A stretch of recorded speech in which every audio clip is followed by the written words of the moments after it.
morning. Welcome to Tribune News on Q, your go-to morning news source, only here at the Daily Tribune. We're now live on Daily Tribune's Facebook page, Daily Tribune PH on YouTube, and a Daily Tribune official on TikTok. For today's headlines. President Ferdinand Marcos Jr. appeared at Malacanang Palace on Wednesday to personally swear in a newly promoted Philippine National Police Chief General Jose Melencio Nartates Jr. First Lady Lisa Araneta Marcos led the ceremonial turnover of the newly built vendors kiosk at the Pasig River Esplanade, expanding commercial space for small businesses along the historic waterway. Tourism Secretary Cristina Garcia Frasco emphasized the importance of the ASEAN travel exchange and promoting ASEAN as a unified tourism destination. The LTO is preparing to issue a show-cause order to a Skyway Patrol officer caught on camera performing a dangerous counterflow maneuver and U-turn on the Skyway Stage 3. Customs agents intercept 8 inbound parcels containing illegal drugs worth an estimated 3.7 million pesos at a mail exchange center near the capital's main airport.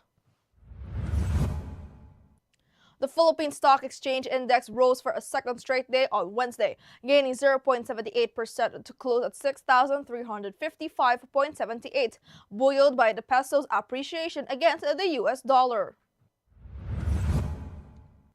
Actor Edward Barber has been ordained as a pastor, marking what he describes as the fulfillment of a long-felt calling that now reshapes both his career and personal purpose. Making it to the Division 1 of the US NCAA remains the ultimate goal as Kiefer Alas continues his high school career at Utah Prep.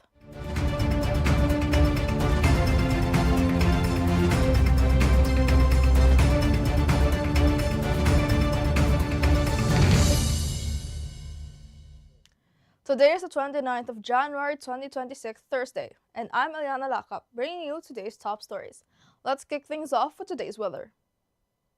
The northeast monsoon or Amihan will bring cloudy skies with light rains over parts of Luzon and Visayas today.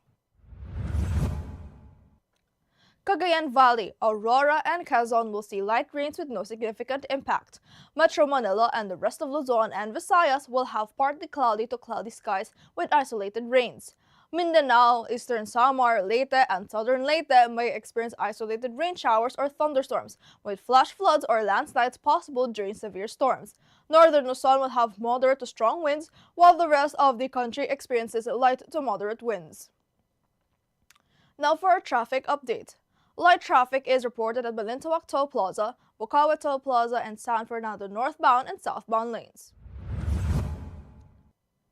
Approaching Mindanao Toll Plaza, motorists may encounter an approximate 7 to 8 vehicle queue on the right side portion.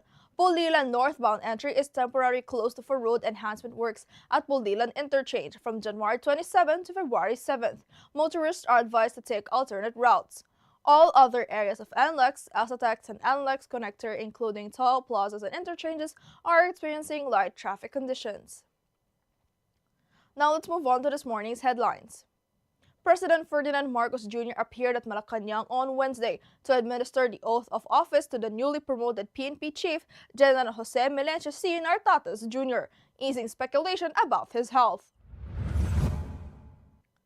Malacanang said that the president is recovering from diverticulitis and no medical bulletin is needed, citing his active schedule and public engagements. Marcos had missed some events last week but earlier assured the public his condition is not life-threatening. Nartates vowed to continue existing crime reduction and community safety programs, with no major policy changes. First Lady Lisa Araneta Marcos led the turnover of the new vendor kiosk at the Pasig River Esplanade, part of the Pasig Bigyang Buhay Muli initiative to revive the riverfront for culture, tourism, and small businesses. A total of 47 kiosks and 18 chambers housing 22 businesses were handed over, with up to 80 kiosks planned along the Intramuros stretch. The permanent wood and steel structures replaced temporary tents, giving vendors safer, more organized spaces and enhancing the experience for thousands of daily visitors.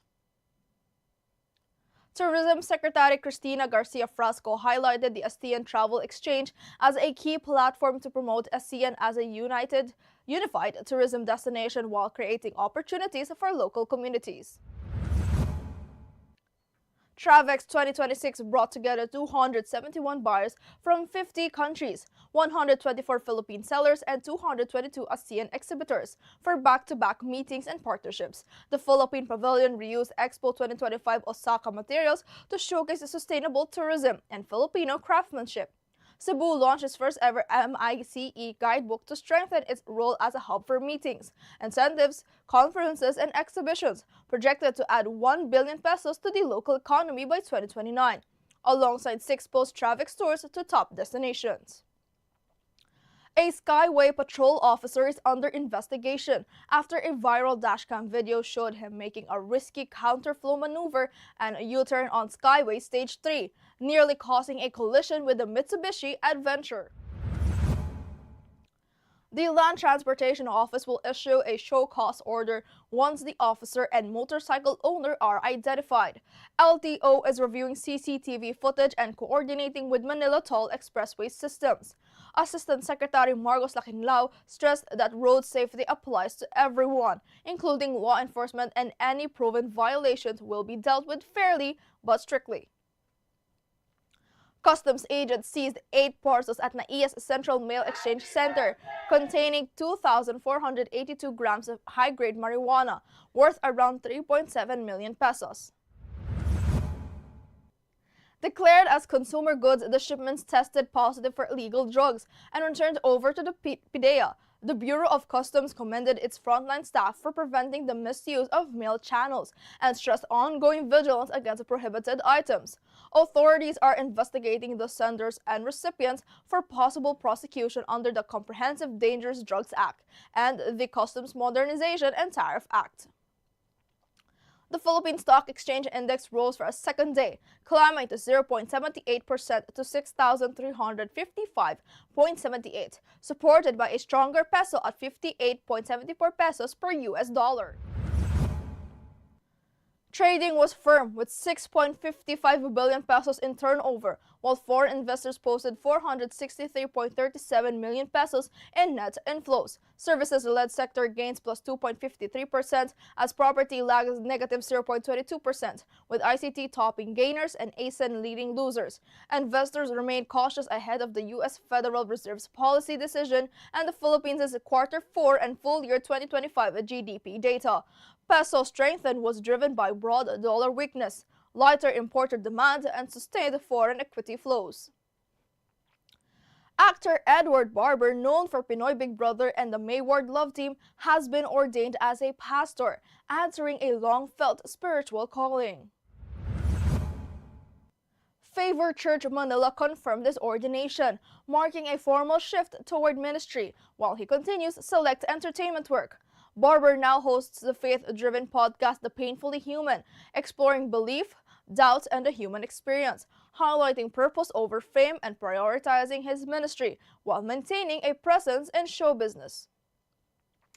UAAP MVP Kiefer Alas is continuing his high school career at Utah Prep, sharpening his skills to pursue NCAA Division I basketball in the U.S.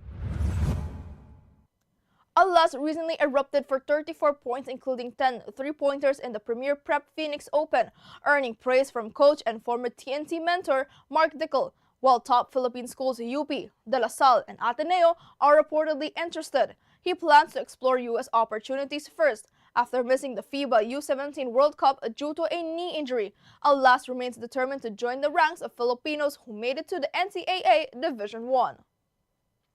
Now a quick look at today's horoscope. Today calls for balance and boundaries, Libra. You may feel the urge to socialize, but it's important to manage your time and energy wisely.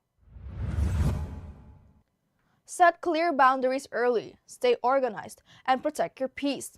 Finding harmony between your plans and others' demands will help you enjoy the day fully while keeping stress at bay. Now, Katribu, did you know that on January 29, 1970, University of the Philippines faculty led by President Salvador Lopez marched to Malacanang to protest police brutality and government repression? This event occurred during the first quarter storm, a period of intense civil unrest. The faculty presented a declaration to President Ferdinand Marcos denouncing state violence, following the violent dispersal of student protesters just 3 days earlier. Marcos, noting the protest in his diary, saw UP as a spawning ground of communism. The following day, tensions escalated into the deadly Battle of Menjola, marking a turning point in the growing opposition against the Marcos administration. Now today's viral story is a Facebook reel that has garnered 43 million views and 1 million likes, showing that even when a wife is mad, she still cares for her husband. In the clip, the husband and his friends were drinking by the side of the road when his wife arrives on an e-bike to pick him up. But she does something extraordinary. As he climbs onto the back, she drags him off and asks his friends to place him on the roof. A humorous punishment for drinking too late.